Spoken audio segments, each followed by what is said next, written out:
Sure. Let's go with a tree themed one. Joanne is looking for good perennials to plant under a mulberry tree.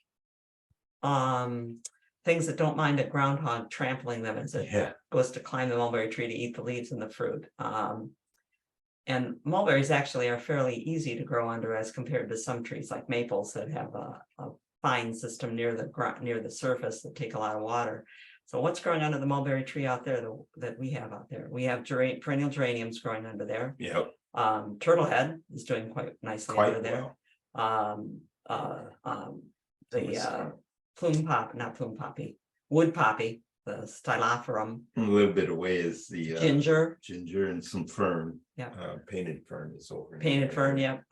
And what's the other one? And Japanese anemone. So there are quite a few plants that we know grow well under there. You would just want to pick for you the ones that you don't mind walking on to get under the tree. The mulberries grow very fast. They need to be pruned pretty often. If you want to keep them looking nice. So I would make sure that you've got a path that you can walk on without trying to stand on one foot while you do that pruning. Let's see, another sort of tree shrub-ish question. Marie here is saying moonseed is growing like crazy into a group of red twig dogwoods in a garden I work on.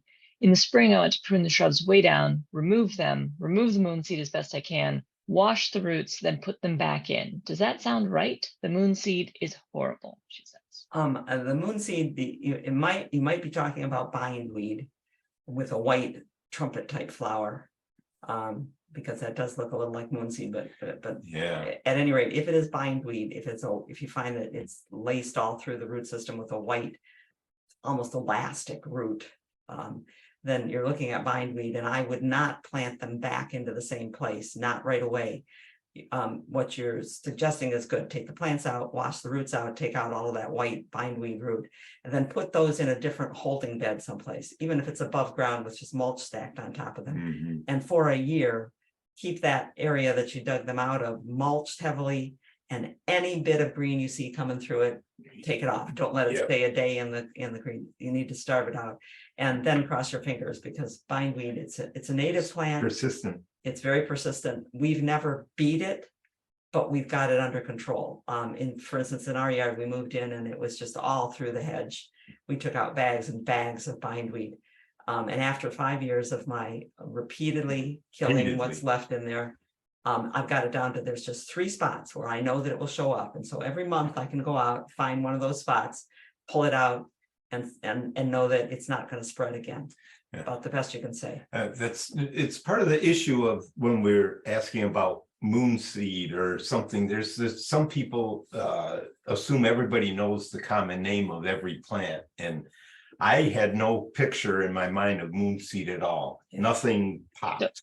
So I'll tell you, I didn't either. So I Googled, and I'm getting a Menispermum canadense, a Canada moonseed, which is looks a little bit like grape. There's some sites that say like how to tell whether it's grape or Canada moonseed. It also a vine in the family Menispermaceae. And maybe it is, but if you send us a picture, we can tell you for sure. I just don't see very much of that in landscape, where we see a lot in the bindweed. Oh, wow. Yeah. But probably the persistence piece is key, regardless of whether it's right. Whichever it is that you're trying to do, if you've got something that's that in a space, you're not necessarily going to get rid of it right away. Yeah, Suzanne is saying that Carol's saying bindweed's her nemesis, which is true for many of us, I think. Suzanne is saying that bindweed is strangling her group of pines and a 30-year-old Father Gilla. That's a monthly battle. Do you suggest just pulling? And that is pulling and digging and tracing the roots as much as you can to get the whole of the root out. And it's monthly here at my house too, and I don't even have a bad situation. Yeah, we did not dig all the plants out. It's in a shared border with a neighbor, and there are a lot of very old plants in there, very old shrubs. So we just dug. We just dug it and got out as much root as we could and stayed on top of it. In other places, in a client's garden, for instance, we took everything out and then marked the spots where it was coming across the neighbor's lot line. It's a tough thing. I will say that Marie has dropped in her own Google search, which looks like, yes, it is the sort of the Canada moonseed, the menispermum, that is the kind of grape-ish looking thing, which I am not familiar with. So we'll have Janet look through the chat and do a bit of a transcript after And the show. And Yeah. And that's Give you cool some because more I have not seen that become a Thank lead in you. landscape. We Thank you. like new stuff. Perfect, perfect.